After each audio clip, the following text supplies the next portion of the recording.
বাবাও নাই, আমার মাও নাই, আমি কি করে স্কুলে ভর্তি হব?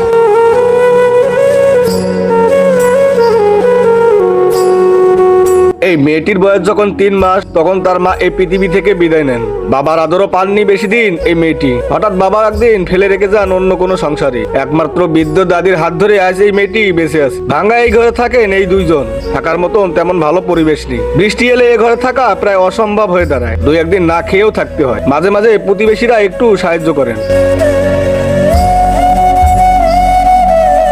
দেখো তোমার হচ্ছে কি যে একটা তাবুও ঠিক মতো নেই, বৃষ্টিকালে তো মানে নাজেহাল। বাচ্চারা তখন 3 মাস বয়স, তখন ওর বাবা নিয়েছিল কলে করে।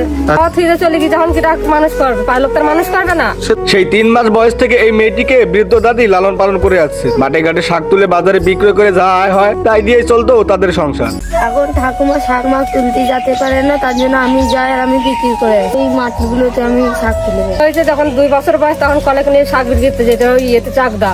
দাদি এখন অনেকটাই অসুস্থ, আর তেমন কোনো কাজকর্মও করতে পারেন না। তাই সংসারে হাল ধরেছেন এই ছোট্ট মেয়েটি।